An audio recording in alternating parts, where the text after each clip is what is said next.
উত্তরকাশীর দিকে নজর রাখতে হচ্ছে, কারণ টানেল বিপর্যয় 13 দিন।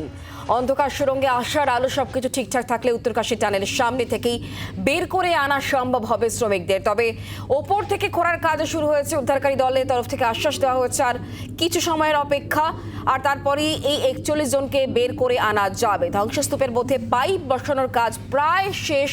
অক্সিজেন মাস্ক পরে টানেলে ঢুকেছেন উদ্ধারকারী দলের সদস্যরাও। সাবধানে ধীরে সুস্থে এগোচ্ছেন উদ্ধারকারী দলের সদস্যরা, আর সে কারণেই সময় একটু লাগছে, এমনটাই জানানো হচ্ছে এনডিআরএফ এর তরফ থেকে। অন্ধকূপ থেকে কি এবার মুক্তি মিলবে? দেশের ফোকাস এখন উত্তরাখণ্ডে। ধসে যাওয়া টানেলে 13 দিন কাটিয়ে আজই কি উদ্ধার 41 জন শ্রমিক? উত্তরকাশীর সঙ্গেই প্রহর গুনছে ভারত। উৎকণ্ঠার রাত পার বাংলার 3 যুবকের বাড়িতে। উত্তরকাশীতে রুদ্ধশ্বাস অভিযান, সুড়ঙ্গে পাইপ বসানোর যে কাজ, সেই কাজ প্রায় শেষের পথে। অক্সিজেন মাস্ক পরে ভেতরে ঢুকেছেন উদ্ধারকারী দলের সদস্যরা, আর মাত্র কয়েক মিটারের দূরত্ব। কখনো লোহার পিলার, কখনো ড্রিলিং মেশিন খারাপ হচ্ছে, তাই প্রতি পদে পদে চ্যালেঞ্জ মোকাবিলা করেই মরণপণ অপারেশন।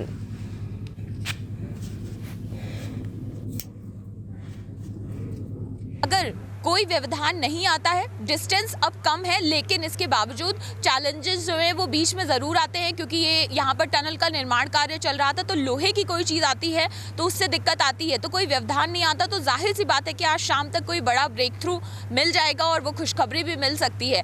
लेकिन इसके साथ एक्सपर्ट्स लगातार ये भी बात कहते हैं, ये तमाम उन आइडियलिस्टिक सिचुएशन की बात है जब कोई व्यवधान नहीं आता है। तो यहाँ पर अभी आप देखेंगे कि एक्सपर्ट्स की टीम जो है वो यहाँ पर लगातार पहुँच रहे हैं। जितने भी एक्सपर्ट्स यहाँ पर आ रहे हैं वो इस साइट को विजिट कर रहे हैं। और चूंकि अब जो जैसा हम बात कर रहे थे कि डीआरडीओ का जो रोबोटिक इक्विपमेंट होगा वो करीब 20 मीटर तक की उसकी कैपेसिटी बताई जा रही है, जो इस डेंसिटी को माप सकता है कि उसके अंदर क्या क्या चीज़ें मौजूद हैं। उसका पूरा जो इमेजिंग है वो भी वो प्रोवाइड कर सकता है। तो इससे ये पता लग जाएगा कि किस तरह की चीज़ें मलबे के अंदर अभी भी मौजूद हैं, किन चीज़ों का सामना करना पड़ सकता है। तो एक अच्छी अगर आप कहते हैं कि एक अच्छी शुरुआत आज हो जाती है और किसी तरह की रुकावट नहीं आती है, तो फिर आज शाम तक कोई अच्छी खबर भी ज़रूर हम आपको दे सकेंगे। अपने कैमरे के ज़रिए भी हम लगातार आपको यहाँ की सारी तस्वीरें दिखा रहे हैं कि किस तरह से एनडीआरएफ की टीम जो है वो अलर्ट पर है, क्योंकि एक बार जब टनल पूरा बन जाएगा तो सबसे अहम रोल हो जाता है एनडीआरएफ का, जो रेस्क्यू करके लोगों को बाहर लेकर आएंगे। और उस 800 mm के पाइप के अंदर से लोगों को बाहर लेकर आना भी एक चैलेंजिंग प्रोसेस है, जिसके लिए लगातार मॉक ड्रिल भी एनडीआरएफ और एसडीआरएफ की टीम की ओर से की गई है। और कोशिश यही की जाएगी कि जब एक बार ये पूरा एस्केप रूट जो बन जाता है उसको टटोला जाएगा कि वो सेफ है पूरी तरह से, और फिर मजदूरों तक पहुंचकर उनको बाहर निकालने की जो प्रक्रिया है वो शुरू कर दी जाएगी। तो इन तमाम चीज़ों में समय ज़रूर लगेगा, लेकिन हम यही मान के चल रहे हैं कि आज अगर कोई रुकावट नहीं आई तो शाम तक ज़रूर कोई अच्छी खबर आ जाएगी।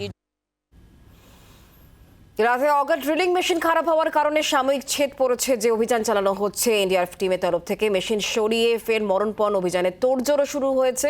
আজ বেলা 11টার পর থেকে ফের এই অভিযান আরও গতি বাড়বে এমনটাই বলা হচ্ছে। সামনে 5 মিটারে কোনো বাধা নেই এমনটা আসার কথা শোনাচ্ছেন বিশেষজ্ঞরা। কাল বেঁকে যাওয়া পাইপের অংশ কাটার কাজ শেষ হয়েছে। টানেলের ভেতরে অত্যাধুনিক ড্রোনেও নজরদারির চেষ্টা চালাচ্ছেন উদ্ধারকারী দলের সদস্যরা। करने की भी पूरी तैयारी है, वहाँ पर हेलीकॉप्टर भी तैयार है। 57 মিটার অবধি মাইক্রো টানেল তৈরি করতে হবে, যার মধ্যে 46.8 মিটার অবধি ইতিমধ্যেই তৈরি হয়ে গিয়েছে।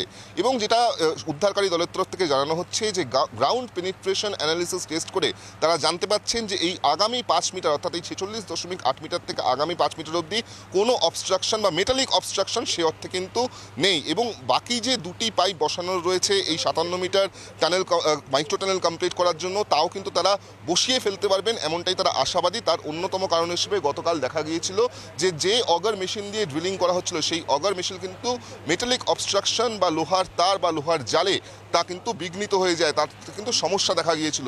সেই অগার মেশিনকে আবার রিস্টেবিলাইজ করা গিয়েছে, রিঅ্যাসেম্বল করা গিয়েছে গোটা রাতভর কাজ করে, এমনটাই জানা যাচ্ছে। তার ফলে কিন্তু আজকে দিনভর ড্রিলিং প্রসেস করা যাবে এমনটাই তারা মনে করছেন। তার সঙ্গে সঙ্গে একটি সামনের অংশের পাইপ, সেই পাইপটি কিন্তু বেঁকে গিয়েছিল, সেটাকেও ঠিক করা গিয়েছে এমনটাই উদ্ধারকারীদের তরফ থেকে জানানো হচ্ছে। মূলত যেটা আরও উদ্ধারকারীদের তরফ থেকে বলা হচ্ছে, একটি অত্যাধুনিক ড্রোন নিয়ে আসা হয়েছে, যেই ড্রোন কিন্তু যেখানে জিপিএস অ্যাক্সেস নেই সেখানেও সেই ড্রোন পৌঁছাতে পারবে। পারবেন এবং তারা আশাবাদী যে এই টানেলের মধ্যে কিন্তু সেই ড্রোনকে তারা প্রবেশ করাতে পারবেন, যেখান থেকে এই 41 জন কেমন রয়েছেন, কি অবস্থায় রয়েছেন তা কিন্তু মনিটরিং করা সম্ভব হবে, এমনটাই তারা জানাচ্ছেন।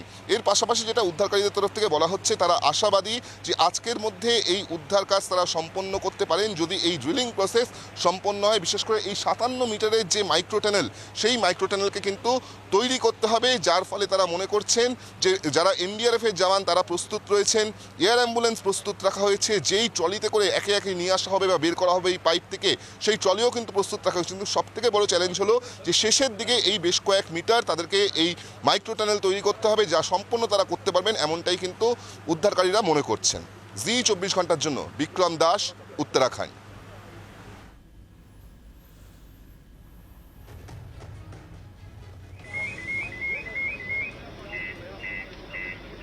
करने की भी पूरी तैयारी है, वहां पर हेलीकॉप्टर भी तैयार है। ये ठीक है।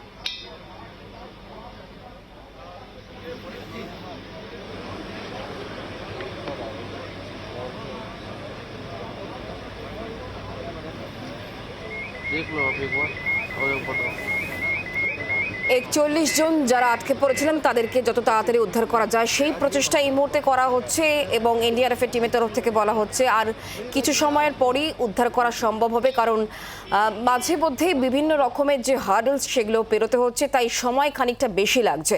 আটকে পড়া শ্রমিকদের উদ্ধারের পরই প্রয়োজন হবে প্রাথমিক চিকিৎসা, তাই উত্তরকাশী টানেলের কাছেই তৈরি করা হয়েছে অস্থায়ী হাসপাতাল এবং সেখানেই প্রাথমিক চিকিৎসার পর শ্রমিকদের পাঠানো হবে হাসপাতালে। প্রস্তুত রয়েছে অ্যাম্বুলেন্স সহ অন্যান্য জরুরি ব্যবস্থাও। पीएमओ के पूर्व एडवाइज़र भास्कर खुलवे ने ये कहा है कि देर शाम तक ये रेस्क्यू आज पूरा हो सकता है। किसी तरह के हडल्स नज़र नहीं आ रही हैं, ख़ास तौर पे अगले 5 मीटर पे कोई हडल्स नहीं है जो जीपीआर के थ्रू देखा गया है। तमाम मजदूर वहाँ से निकाले जाएंगे, एसडीआरएफ एनडीआरएफ की टीमें उनके साथ होंगी। सबसे पहले उनके बॉडी टेम्परेचर पर ध्यान रखा जाएगा, क्योंकि पिछले 12-13 दिनों से वो एक सेट टेम्परेचर में है और उसके बाद बाहर के टेम्परेचर से उन्हें दिक्कतें ना हो, तो इसका ध्यान रखते हुए उनको एम्बुलेंस के ज़रिए यहाँ लाया जाएगा। जहाँ पर मैं मौजूद हूँ ये उत्तरकाशी के चिनियाली सौड़ का सामुदायिक अस्पताल है और यहाँ पर पूरी तैयारियां हैं। देखिए, सबसे पहले आप देखिए आईटीबीपी और उत्तराखंड पुलिस की टीमें आपको नज़र आएंगी। आईटीबीपी की जिम्मेदारी है कि इसके जितने भी गेट हैं उन पर पूरी फोर्स लगाई गई है, क्योंकि यहाँ जो मजदूर लाए जाएंगे उनको एक विशेष वार्ड में, जिसमें 40 बेड की तैयारी है, वहाँ उनको एडमिट किया जाएगा, वहाँ उनका इलाज चलेगा। एडवाइजर पीएमओ भास्कर खुलवे हमारे साथ हैं। सर, आप अभी टनल के अंदर विजिट करके आए हैं, प्लेटफॉर्म स्टेबलाइज कर लिया गया है, क्या अपडेट है सर अभी पूरे ऑपरेशन को लेकर? अपडेट बिल्कुल पॉजिटिव है कि प्लेटफॉर्म रिवैम्प हो गया है और ऑगर कटिंग, ऑगर ड्रिलिंग रिकमेंस करने के लिए जो एफर्ट चाहिए होते हैं वो हम करने के लिए बिल्कुल तत्पर हैं और पाइप के मुंह पर जो थोड़ी सी पिचकन थी उसको रिमूव करने के लिए पाइप को काटा जा रहा है और वो जल्दी ही हम वो काम संपन्न कर लेंगे, हम उम्मीद करते हैं। ड्रिलिंग का काम शुरू करने में अभी समय लगेगा सर? नेचुरली जब हम पाइप काटने के बाद फिर से ऑगर उसमें मशीन में बिठाएंगे और फिर मशीन को नया पाइप ऐड करेंगे, उन सब में संपन्न करने में थोड़ा सा टाइम लगता है, तो वो कितनी देर फिर भी सर? 11:30-12 तक हमको ऑपरेशन स्टार्ट करना चाहिए, ये उम्मीद करते हैं जी। सर, अभी तक 46.8 मीटर का लेंथ बताया जा रहा था जो कवर किया गया है, इसमें कुछ अपडेट है सर?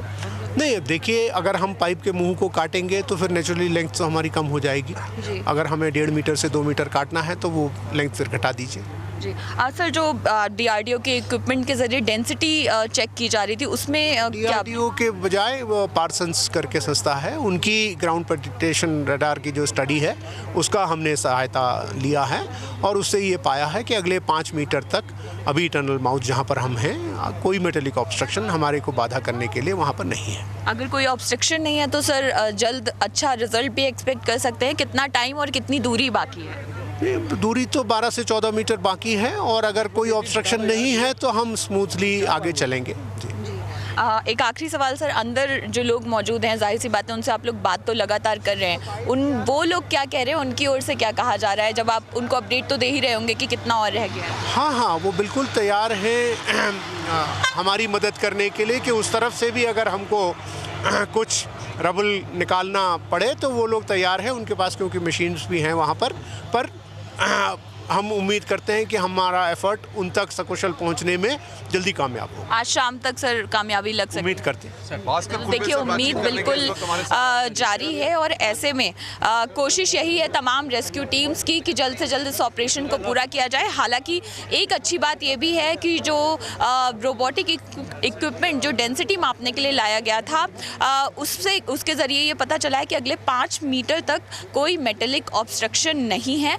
यानी जो ड्रिलिंग का काम एक बार शुरू होता है तो दूरी जो है वो जल्द ही और कम हो जाएगी। अंजलि सिंह, जी मीडिया, उत्तरकाशी। বাংলার আওয়াজ, বাঙালির আবেগ, জি 24 ঘন্টা।